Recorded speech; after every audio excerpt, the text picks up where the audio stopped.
Agosto entrou para a história do nosso tempo. Há exatamente 30 anos, Jânio Quadros, que varreu o país com quase 6 milhões de votos, renunciou alegando forças terríveis. Em 7 meses de governo, tentou mudar o Brasil com a força de um estilo que fez escola na política brasileira. As razões exatas da renúncia, o presidente nunca explicou. E hoje, aos 74 anos, doente, já não tem mais condição de revelar. 30 anos depois, Jânio Quadros ainda é um dos grandes enigmas da história do nosso tempo.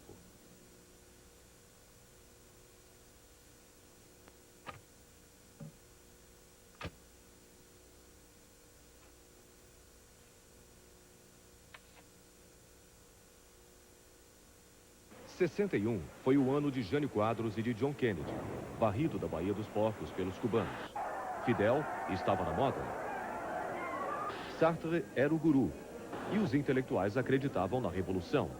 Mas revolução mesmo foi a televisão, que desbancou o rádio e descobriu o videotape. Éramos 71 milhões de brasileiros, quase 6 milhões votaram em Jânio e sentiram o impacto da renúncia no horário nobre. Estava no ar o Repórter Esso, na voz inconfundível de Gontijo Teodoro.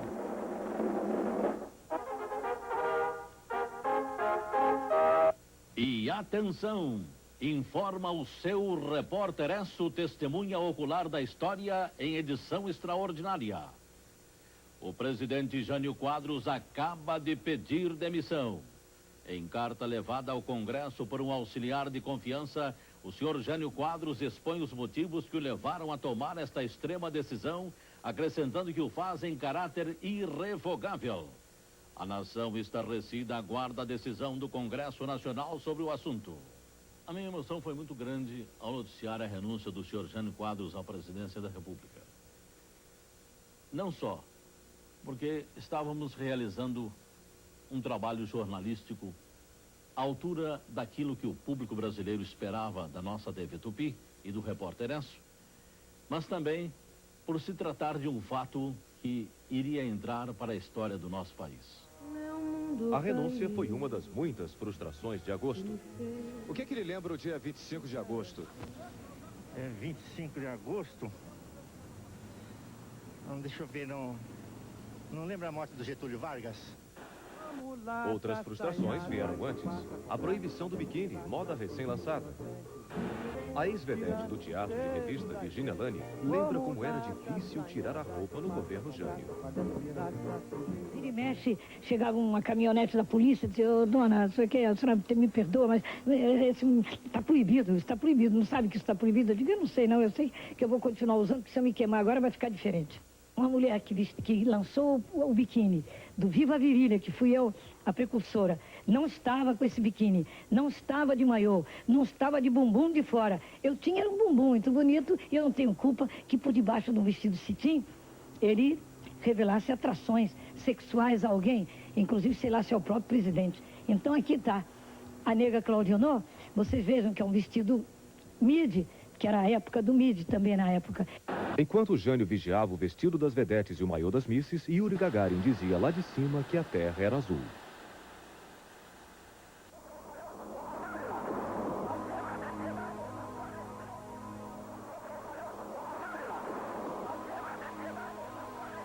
Subia o muro de Berlim. Esquentava a Guerra Fria. Glauber Rocha tinha uma câmera na mão e uma ideia na cabeça. O presidente tinha um crítico atento, o menestrel maldito Juca Chaves. Vassoura em punho como chamariz, ele prova que irá varrer o mal deste país. Só não varreu o seu porque não quis. Jânio não quis ou não pôde. Era duro governar com a inflação de quase 40% ao ano, num país onde a tuberculose matava tanto quanto o câncer. O prato feito custava 100 cruzeiros. O operário ganhava 1.100, metade do aluguel de um kitnet. Jânio não estava com a bola toda, como Pelé, o menino prodígio de 58. Nem tinha os punhos do campeão mundial Éder Joffre, o galo de ouro. O Jânio era muito polêmico, né? Sempre foi muito polêmico, com projetos assim, mirabolantes, outras coisas assim que nós não podíamos nem perceber. O Jânio é uma inteligência brutal. Ele já fez coisas aí que até Deus duvidou. Impossível governar na contramão, comandavam os bondes há 30 anos. Vivíamos pendurados na dívida externa. E até o samba, coitado, sofria a influência do jazz. Tô vingado que mexe com a gente, coitado do meu samba, mudou de repente, influência do jazz. Éramos o Brasil de 130 mil carros, da novidade do Fusca e de uma batida diferente que correu o mundo, a Bossa Nova. Que isto é bossa nova, que isto é muito natural. Ai de ti, Copacabana. Crescia a muralha de prédios entre o céu e o mar. Éramos a metrópole de 4 milhões de habitantes na fila do telefone. Um drama que também afetou e muito a vida do repórter Carlos Chagas durante a campanha de Jânio Quadros à presidência. A maioria dos hotéis não tinha ligação interurbana, íamos para o posto telefônico para passar as notícias para o Rio. No caso, eu trabalhava no Globo. Levava assim 4, 5 horas, porque aí a gente escutava a telefonista de Manaus fazer contato pelo fio com a telefonista de Belém. Aí a de Belém falava mais baixinho ainda, ligava para Recife. Alô, Recife, de Recife, alô, Salvador, alô, Rio. Então, quando você conseguia falar para o Rio, a voz estava baixíssima, né? E não havia furo, porque todos os colegas escutavam você berrando, transmitir a sua notícia. Todos escutavam as notícias de todos. Era uma dificuldade, mas era muito bom, era meio romântico. Romântico e caipira, como Mazzaropi, o Jeca Tatu do interior do Brasil. Desta terra descoberta por... O Brasil ainda era em preto e branco. A televisão era em preto e branco. O Brasil sonhava em preto e branco, que, aliás, são as cores do nosso povo. Não havia ainda o roxo no Brasil. Até as bolas, inclusive de futebol, eram brancas, manchadas de preto. Portanto, era um Brasil que sonhava, um Brasil diferente. O economista Roberto Campos conheceu o Brasil em preto e branco de Jânio, para quem negociou a dívida externa brasileira. Conheceu o Brasil verde da ditadura e conhece bem o Brasil roxo. Parece que em 30 anos pouca coisa mudou. Isso me faz lembrar que nós estamos atravessando as mesmas crises monotonamente 30 anos depois. Inflação, bancarrota cambial, proclamação da moratória, de que agora estamos tentando sair, e novamente desentendimento entre o Executivo e o Congresso. Monotonia e memória curta, dois males do Brasil. Uma doença do esquecimento que transforma um presidente num retrato na parede ou em personagem de televisão. Ele renunciou? Você não sabia? Não, isso é gozação. Dia 25 de agosto. Pô, rapaz, você me deixou no labirinto. Ah, sei lá. Não é pra nada. Não tem a mínima ideia. É difícil falar porque eu não vivi essa época, né? Tô fora de tudo. De personagens, José Vasconcelos entende. Em 45 anos de carreira, imitou mais de 200 vozes. E na televisão, se consagrou como o perfeito imitador de Jânio Quadros. Ajudou a eleger muita gente. Mas foi Jânio quem mais o impressionou. Mas Jânio Quadros foi uma figura impactante, né? Ele veio com uma postura de cidadão que sabe o que quer e onde vou chegar. Hoje, não fosse ele um homem doente e fosse ele presidente da República, eu tenho certeza que ele teria muito mais capacidade de conseguir contornar os problemas e viabilizar melhor. Vassouricilina, um remédio para os males do Brasil.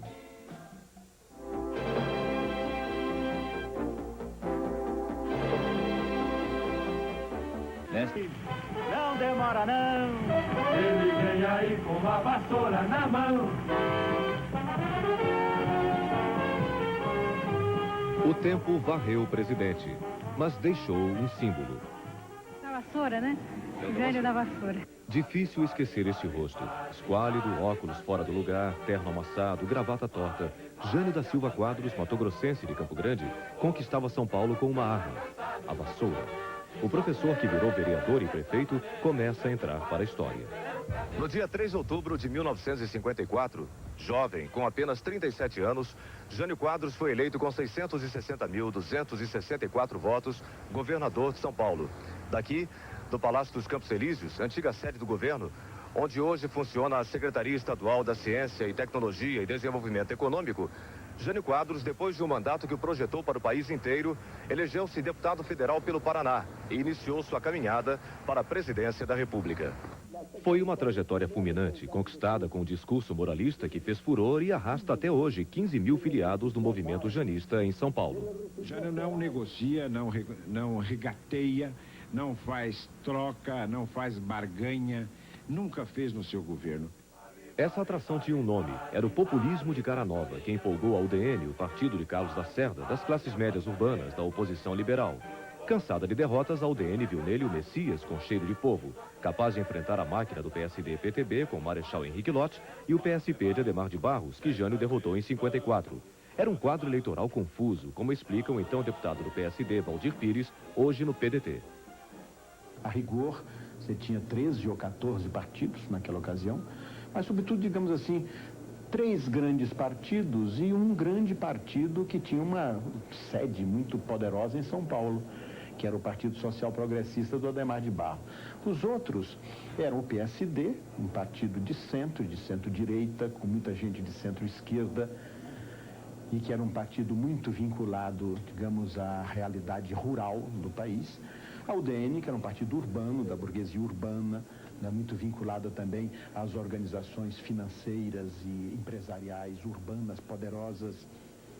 E o PTB, que era um partido da transformação, um partido que continha a grande massa urbana de trabalhadores e que tinha a liderança do Getúlio Vargas, a liderança de João Goulart, a liderança do Brizola desde aquela ocasião. Mas os trabalhadores do Brasil não se empolgaram com o nacionalismo do Marechal Lott e no combate da espada com a vassoura faltou ao Marechal o que sobrava em Jânio. Aí muitas vezes você tem alguém que não é um político, mas tem sensibilidade política. O Marechal Lott não tinha sensibilidade política, ele era um patriota. Adhemar de Barros repetiu o discurso de Jânio usando o símbolo do salva-vidas. Os preços sobem pelo elevador, os salários pela escada, dizia Adhemar, no estilo que o comediante José Vasconcelos adorava. Eu era e sempre fui ademarista. Era outro cara que eu imitava também muito bem. E o Adhemar era uma figura brasileira. Né? O Adhemar era o gozador, era o tipo brasileiro mesmo. Aquele cara que veio para não explicar, né? Como é que era o Adhemar? Como é que é? Meus companheiros, meus caros patrícios, gente da minha terra, eu tenho aquele honor que está do meu lado e não me deixa mentir.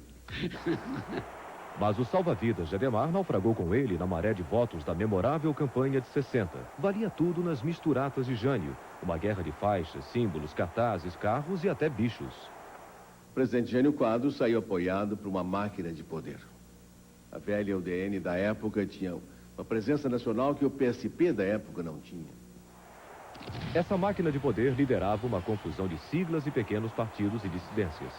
Mais confuso ainda foi Jango, do PTB, estar na chapa Janjan. Essa confusão se dissolvia diante do carisma de Jânio e das promessas de campanha. A campanha do Tostão contra o Milhão. O jornalista Carlos Chagas viu tudo de perto.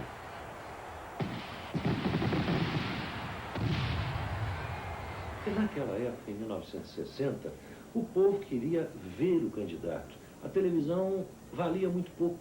O rádio até valia mais do que a televisão. O que havia era uma identidade completa. Quer dizer, o tete-a-tete funcionava mais do que... Botar a mão no candidato, chamar Jânio, gritar, olhar, despertar a atenção do candidato. Isso era fundamental na campanha. Agora, que episódios mais marcantes você lembra? Da campanha? Da campanha. Da campanha, por exemplo, o Jânio Quadros, uma vez descendo no aeroporto de Recife, a multidão era tanta, os puxa-sacos eram tantos, os políticos tantos, que queriam ficar perto dele, que ia passando, eu não sei como, no meio da pista, ia passando uma lambreta, alguém de lambreta. O Jânio não teve dúvida, pulou na garupa da lambreta e disse para os puxa-sacos, até logo eu vou me embora. E teria ido para o hotel de lambreta se alguém não o pegasse de carro adiante. No meu governo, sim é sim, o não é não. Um governo dos grandes e também dos humildes. Um governo que não furta nem permite furtar no níquel de centavo ou na fortuna de milhões. De promessa em promessa, aquele estranho no ninho, o professor de terno amassado, que não queria lembrar Getúlio, que não queria lembrar Juscelino, foi ganhando a classe média, os militares, os ricos e os pobres. Era um novo Brasil que surgia sob a liderança de um homem de perfil definido. Foi uma imagem de uma pessoa que jamais errava, alguém que encarnava um catálogo de qualidades impolutas, alguém que jamais teria sido pego ou que jamais cometeria qualquer ato de leviandade ou de malversação das coisas públicas, enfim, uma pessoa que soube, como ninguém, neste país que eu me lembre, administrar a imagem que ele passava para o outro, para os demais e, fundamentalmente, para o eleitorado. Jânio confiava nele mesmo e talvez nos astros. Tinha um destino traçado pelo vidente Sanacan, que leu a mão dele em 1937. O jornalista Rui Mesquita, diretor do jornal O Estado de São Paulo, conviveu com essa fé de Jânio no astral. Eu disse, o que é, Jânio? Ele me estendeu o papel e disse, veja, era um telegrama do Sanacan dizendo que que as previsões dele estavam sendo cumpridas, que a estrela dele continuava subindo, como ele previra e tudo, mas que era muito importante que ele tivesse também naquela eleição o apoio de uma pessoa que era de um grupo contrário ao dele, que o havia apoiado na eleição para prefeito, contra a vontade do seu grupo político, cujo nome, aí que entra a história, tinha relação com o templo, com qualquer coisa desse gênero. Eu me surpreendi, isso quer dizer isso, Jânio? Mesquita. Eu disse, você tá louco, aí daí disse um palavrão qualquer e mandei ele passear e fui embora. A esse ponto ia a influência desse Sanacan na orientação política dele. Parte da profecia se cumpriu. Jânio Quadros foi eleito com pouco mais de 5.600.000 votos, a maior votação de um presidente até então. Tinha 44 anos e ia receber Brasília ainda com cheiro de tinta, de um JK que pregou fazer 50 anos em 5 a um preço muito alto. Tenho a honra de passar as mãos de Vossa Excelência o comando da República. Era um país até possuído por uma onda de otimismo. O desenvolvimentismo do Juscelino deflagrou um sentido de confiança nacional. Infelizmente, as fundações eram débeis. O ex-ministro da Justiça do governo Juscelino discorda dessa herança. Essa acusação não tem fundamento nos fatos. O presidente Juscelino Kubitschek promoveu o desenvolvimento nacional em grande estilo. 7 meses depois, os quase 6 milhões de eleitores de Jânio Quadros teriam muito pouco o que herdar. O senhor votou em Jânio para presidente da República? Votei sim. O senhor se arrepende desse voto que o senhor deu? Não, eu não me arrependo. Ele é que se arrependeu de governar. Vira-latas, uma das paixões de Jânio. Teve 4, bolinha, quinta-feira, vassoura e Dulcineia.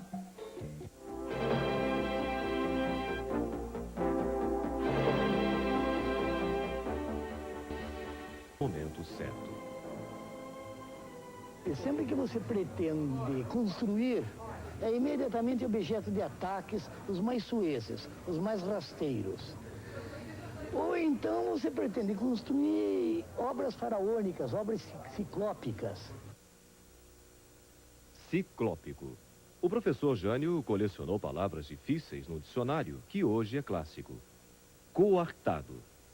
Espórtulas. Palavras que foram o terror de muitos alunos do tradicional Colégio Dante Alighieri, em São Paulo, onde Jânio foi professor de português e geografia. Jânio Quadros, 10 ele não dava. Eu acho que, penso que durante o período que ele trabalhou no Dante Alighieri, ele não deu nota 10. A personalidade já fazia estilo no colégio. Rigoroso, reservado, ele era também surpreendente. Um fato curioso é que ele nunca passou pela contabilidade para receber os seus vencimentos. Era preciso que a pessoa responsável pelo setor de contabilidade e pagamento de vencimentos fosse até o professor Jânio Quadros e levasse o envelope dele com o dinheiro. Porque ele, na realidade, ele não passava na contabilidade para receber. Quando saiu o professor, surgiu o vereador eleito nos comícios das esquinas elegantes da Zona Sul de São Paulo e principalmente dos palanques empoeirados de Vila Maria. Olha, o Jânio era uma figura extraordinária. Doido, completamente, maluco, mas um candidato fantástico para amealhar votos, para se identificar com a população. Em qualquer cidade, do interior ou das capitais, era um paroxismo quando o Jânio chegava. Foi o maior orador de comício que eu já vi na vida. Ele era um professor subindo. Era um professor. É a primeira vez que o Brasil tinha um professor no governo brasileiro. Isso, então, dava uma ideia nova de um Brasil mais culto, de um Brasil falando bem. Isso tocou muito. A mim e a todos os 6 milhões de brasileiros que votaram nele. Falar para o rico e para o pobre, como falou Jesus Cristo, quem sabe. Ser universal como Shakespeare, que ele lia no original. Foi um grande pai. Com 10 anos de idade, ele me pôs nos ombros e me levou para Stratford-Avon, me mostrando o que era o gênio de Shakespeare. Conteúdo com gênero. Um gênero cuidadosamente calculado. Cabelo despenteado, talco nos ombros para fingir que era caspa, gestos descontraídos. Puro teatro, que o jornalista Rui Mesquita chama de desequilíbrio, com a devida ressalva. Era um homem, evidentemente, de gênio, né? Completamente fora do normal. Era um homem excêntrico, para dizer o mínimo, né? De uma instabilidade psíquica terrível, que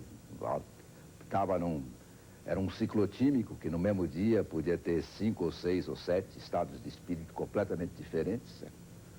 E que, apesar disso tudo, ele era absolutamente frio no seu cálculo político, no seu raciocínio político, embora não fosse o raciocínio de uma pessoa normal. Portanto, uma pessoa normal tinha dificuldades em acompanhar e por isso há até hoje tanta controvérsia sobre as razões que levaram ele a fazer o que fez e tudo isso. Um homem sem meio termo, segundo seus defensores. Jânio diz não, tanto a um homem de grande envergadura de poder, seja ele qual for. Então, Jânio não tem palavras a medir quando é a verdade, quando é a favor do seu país, da sua cidade e do seu estado. E que talvez, por só enxergar vício ou virtude, exagerou na dose de autoridade.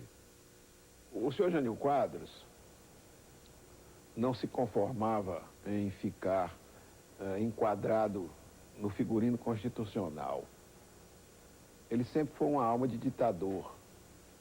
Ele queria governar o Brasil ditatorialmente.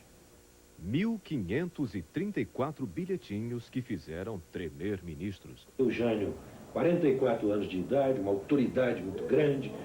Os ministros militares, muito mais velhos do que ele, com 60 anos, tremiam quando iam falar com ele na presidência da República. Enquadravam-se, batiam continência, chamavam-no de excelência. Quer dizer, nunca um presidente teve uma força tão grande assim. Jânio enfrentou os militares, baixando os salários deles no exterior. E inaugurou a caça aos marajás do funcionalismo público, aumentando a jornada de trabalho. Proibiu a briga de galo, as corridas de cavalo em dias de semana. Era muito tiro em tão pouco tempo de batalha. Não há turfista que, daquela época, que possa se esquecer do decreto de Jânio sobre as corridas. Foi um decreto absolutamente nefasto para o turf, prejudicou de maneira absoluta não só o turf, como os jockeys clubes, as entidades turfistas, os criadores e proprietários. Ele acertou no atacado, como por exemplo nos combates à inflação e à corrupção. E errou no varejo, como foram aqueles bilhetinhos infelizes. Os bilhetinhos viravam lei, a roupa virava moda. O presidente inventou o pijânio, a jaqueta safari que trouxe de uma viagem à Índia. O Jânio rebelde, indomável, escondia muitos medos, como o pavor de viajar de avião. Ele tinha um medo, parece que tem até hoje, coitado, um medo pânico de viajar de avião.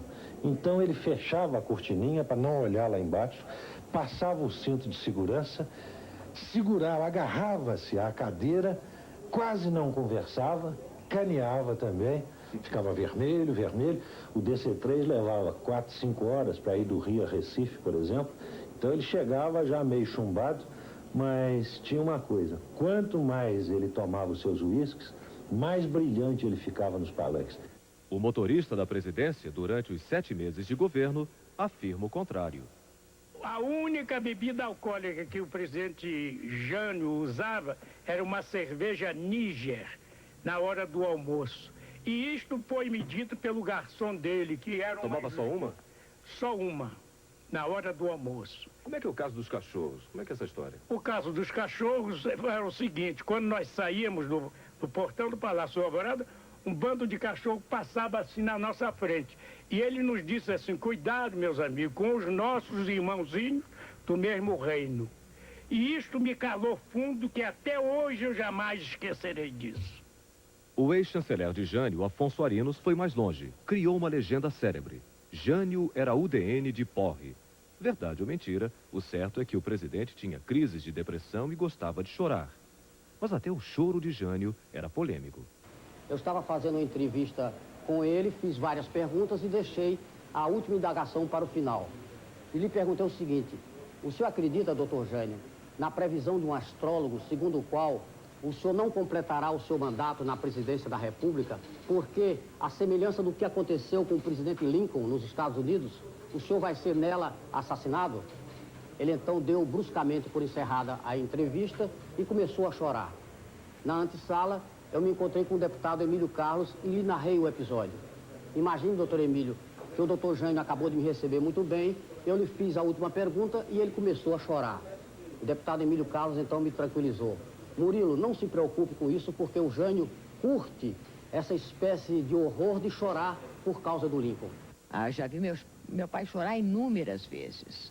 Agora, todo político é um ator, né? Como todo advogado é um ator, enfim. Você tem que realmente expressar coisas, e isso é que um ator é. O palco desse ator sempre foi o palanque, arrastando multidões por mais de 25 anos. Meus colegas, meus por não passar, só merecem os palavras. Senhores, realmente, o que este país precisa é de moralidade. Nunca saía de cena. Chamou os fotógrafos para cumprir uma promessa de que cortaria o cabelo se chegasse à presidência. Com o tempo, cultivou uma relação polêmica com a imprensa, sempre surpreendendo. Que conselho o senhor daria ao presidente Sarney?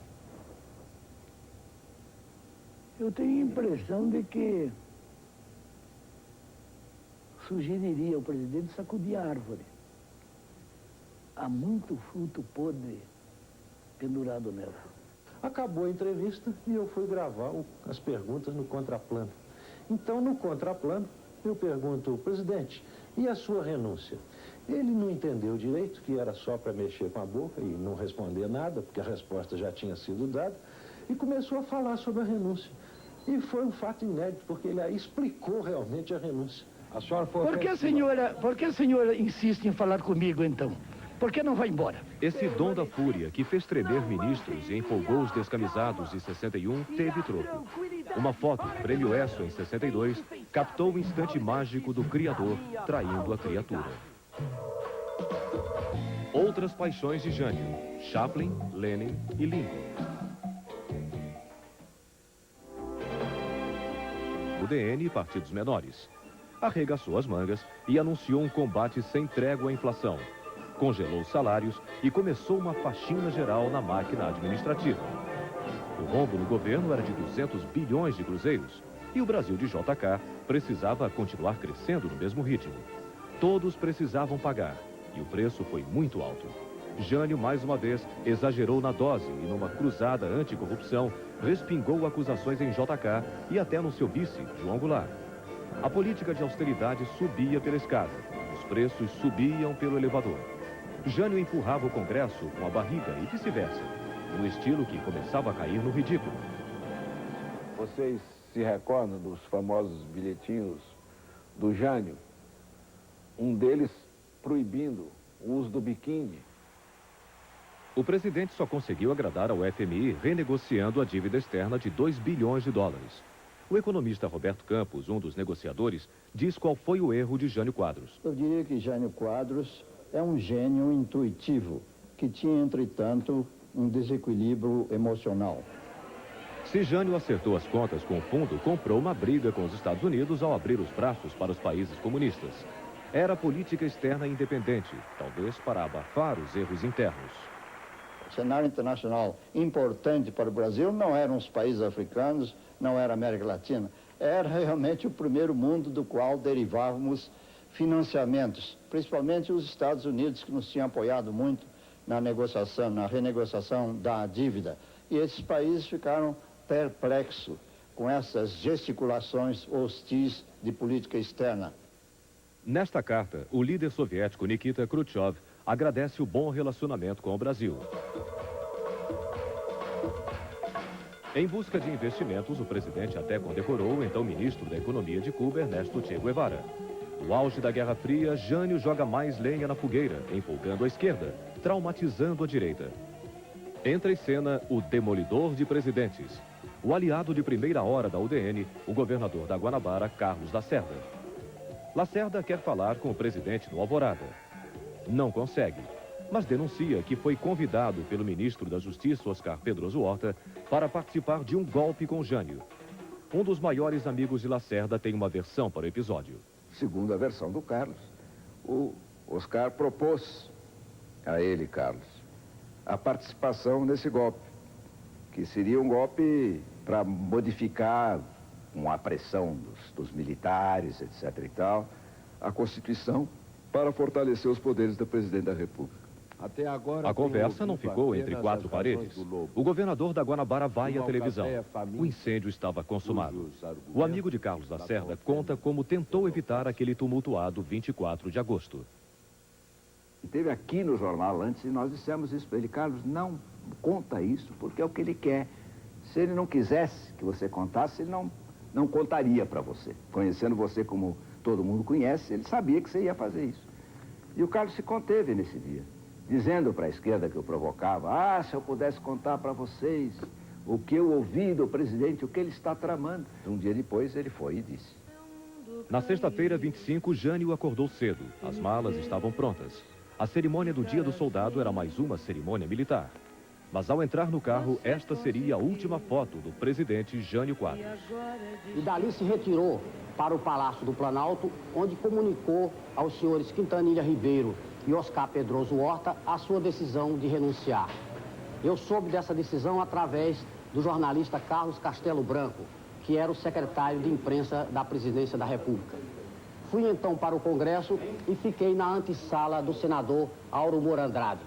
Eram 2h30 da tarde quando ali chegou o ministro Oscar Pedroso Horta, que ao me ver foi me entregando a cópia de uma carta e dizendo: Murilo, aí está esse documento, veja se lhe interessa. Era o documento da renúncia do presidente Jânio Quadros. No horário nobre veio a notícia. Aqui fala o seu repórter Ernesto, testemunha ocular da história, em edição extraordinária em homenagem aos jornalistas do Brasil. E atenção! Volta a informar o seu repórter Ernesto, testemunha ocular da história, em edição extraordinária. Reunido extraordinariamente, o Congresso Nacional acaba de aceitar por maioria de votos a renúncia do senhor Jânio Quadros. A decisão dos parlamentares foi levada ao senhor Jânio Quadros, que se encontrava a bordo de um avião no aeroporto de Brasília, que ao saber da decisão do Congresso e da realidade dos fatos, o senhor Jânio Quadros caiu em depressão e presa de um choro compulsivo. O médico que o assistia a bordo do avião ministrou-lhe sedativos e quando a aeronave levantou voo rumo a São Paulo, o agora ex-presidente da República já havia adormecido. Informou o seu repórter Enso, testemunha ocular da história, em edição extraordinária. Você lembra quando o Jânio renunciou? Lembro. Como é? O que o senhor sentiu naquele dia? Naquele dia? Força oculta, né? As versões para a renúncia correram junto com a perplexidade. Numa das versões, o presidente estaria poupando a mulher, Dona Eloá, de uma investigação de contas na LBA, que ela presidia. Mas a maior razão que Jânio chamou de forças terríveis ainda hoje é um mistério. Sinto-me esmagado. Forças terríveis levantam-se contra mim e me intrigam ou infamam. Até com a desculpa da colaboração. É verdade que não houve preparação suficiente. Quando ele chegava no aeroporto de Cumbica, em São Paulo, ele tinha notícia de que já estava fora do poder. A notícia dos jornais da época é de que ele, inclusive, chorou nessa ocasião. Imagine o estado de um homem que vai vendo as profecias de 1937 se confirmar, até ele chegar lá na presidência da República, no Planalto Central, o que não contribuiu para que ele tentasse driblar o destino, com uma renúncia fajuta, etc. e tal. Ele se esqueceu de que o ato de renúncia era um ato de vontade unilateral, automaticamente convertido em fato quando se apresentasse ao Congresso o documento da renúncia. Até o ar de Brasília pode ter pesado na renúncia. Ao ir embora a caminho do aeroporto, Jânio chamou a capital de Cidade Maldita. 24 anos depois, Brasília ainda era culpada. Brasília precisa das esquinas que lhe faltam. Brasília precisa de alma. Brasília não tinha alma e Jânio não teve sorte. Esperava voltar nos braços do povo, segundo esta conversa que teve com o líder cubano Fidel Castro, testemunhada e traduzida pelo jornalista Murilo Melo Filho. O senhor imagine, doutor Jânio, que nós tínhamos acabado de entrar aqui em Havana, vindos de Sierra Maestra. Queríamos nacionalizar bancos e empresas estrangeiras. E o presidente da República, doutor Manuel Urrutia, por nós designado, se opunha e resistia. O senhor sabe o que eu fiz, doutor Jânio? Eu renunciei ao meu posto de primeiro-ministro. No que eu renunciei, o povo veio para a praça pública e acampou durante 3 dias, exigindo a minha volta. Você viu o que é que o primeiro-ministro Fidel Castro fez? O que, presidente? Ele renunciou e o povo veio para a rua exigir a sua volta. Jânio nunca mais voltou a Brasília, pelo menos como gostaria, presidente de novo. Já estávamos com a campanha pronta. Eu tenho adesivos prontos ainda da campanha da presidência da República, pronto. Nós íamos lançar, mas quando o Jânio veio da Europa com Dona Eloá, que foi fazer um tratamento, infelizmente já tinha tido o primeiro espasmo e não deu para... Quando chegou em São Paulo, infelizmente, já não dava para o Jânio acompanhar a campanha em nível nacional. E ele disse que jamais poderia assinar em cruz ou que alguém lesse a ele o que deveria fazer. Mas São Paulo não esqueceu o prefeito de 53. Em 85, Jânio estava de novo em casa. Eu tenho dito e repetido que vou ganhar essa eleição por maioria absoluta de votos. Ninguém quer acreditar? Então esperar abrir as urnas. Votou em quem? Na eleição, quando o Jânio Quadros concorreu, no Jânio Quadros. Para prefeito? Para prefeito. Ele foi um bom prefeito para você? Gostei muito da prefeitura de Jânio Quadros. O São Paulo mudou na gestão dele. Houve uma melhora de 100%. Eu acho que ele foi um grande prefeito. O turbilhão de 61, que começou com a posse de João Goulart e terminou 29 anos depois, parecia encerrado para Jânio e para o Brasil. Eu sou candidato, já disse a vocês jornalistas, generosos comigo, a uma rede dupla que ganhei no Ceará. O nosso ex-presidente é do signo de Aquário, com ascendente Aquário e Sol, Urano e Marte em Aquário, na 12. Sua lua em Peixes, né? Auferindo-lhe grande sensibilidade, percepção extrasensorial, um gosto pela música, dons paranormais.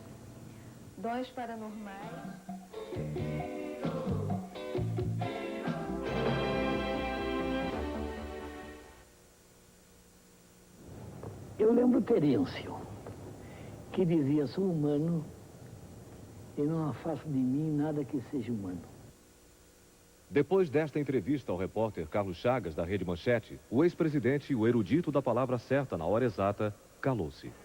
Depois de 3 derrames cerebrais, é apenas uma sombra do homem que arrastou multidões num projeto para mudar o Brasil. Como político, na minha opinião, foi o maior político que o Brasil já teve. Mas hoje isto é passado.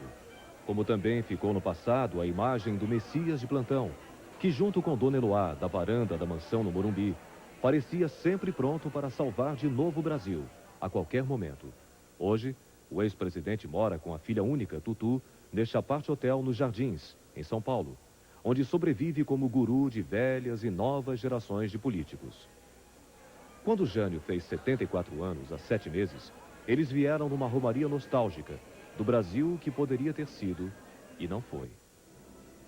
Mas os principais personagens da tragédia política que faz 30 anos esta noite estão mortos e o ator principal saiu no primeiro ato. E agora, com o presidente Jânio Quadros doente, o movimento janista não se sente órfão? Jânio jamais irá morrer para o janista, porque ele encerra, dentro da sua filosofia de trabalho e de governo, a moralidade, a austeridade, a integridade, a fidelidade, a autoridade. O que a gente gosta no Jânio é da forma rebelde dele, nas atitudes dele, que é a forma do jovem em si, entende? Que o jovem, ele extravasa tudo, ele põe pra fora da forma dele, e o Jânio tem a capacidade de fazer a mesma coisa sendo um homem público. Essa imagem rebelde não afetou apenas o homem público. Complicou também a vida do pai e avô Jânio Quadros. Os móveis e objetos que doou ao amparo maternal em São Paulo estão sendo disputados na justiça por 3 netas, que também discutem a herança da avó, Dona Eloá. Essa briga pública, com muito suspense e troca de acusações, faz um contraponto dramático com a história singela e silenciosa da mulher que viveu 51 anos com Jânio Quadros, Dona Eloá, para quem, em lugar de esposa de presidente, era a sombra e o esquecimento. O dia da eleição? Eu não lembro mais. Olha, foi uma correria tão grande, viu? Foi uma euforia tão grande, eu não lembro mais, assim, em detalhes, não me lembro mais. Uma família feliz, com histórias infelizes, como qualquer outra família, segundo a filha única do ex-presidente. Qual é o filho que não entra em desacordo com os pais? O que acontece é que nós somos uma família muito visada, vivemos num aquário, e tudo que acontece para nós, que pode ser uma coisa normal em qualquer outra família, é uma normalidade e é notícia. Para a ex-deputada federal Tutu Quadros, hoje não existe perdão ou o que perdoar, nem vítimas ou culpados. Existe apenas um homem doente e uma filha capaz de interpretar, como ninguém, os longos silêncios da doença. O mundo enigmático de um homem que quase não enxerga e que se diverte recebendo os amigos, ouvindo programas de TV e livros gravados em fita cassete. Nós temos direito a parte da nossa privacidade. Os nossos problemas não são problemas incomuns, eles aparecem em várias famílias. Trata-se de um homem doente, com sérios problemas físicos, um homem de idade que merece respeito. E é isso que está faltando um pouco na imprensa, um pouco de respeito ao ser humano, não ao político Jânio Quadros, não ao ex-presidente, não ao homem que foi tão importante na história do Brasil, mas ao ser humano comum. Mas no final de um encontro com os repórteres há 10 dias, não foi Tutu, nem os 3 netos ao lado do avô, quem deu a palavra final. O Jânio rebelde, da palavra certa na hora exata, da contradição e da fúria, mais uma vez surpreendeu. E foi categórico. Você tem fé no Brasil? Absoluta.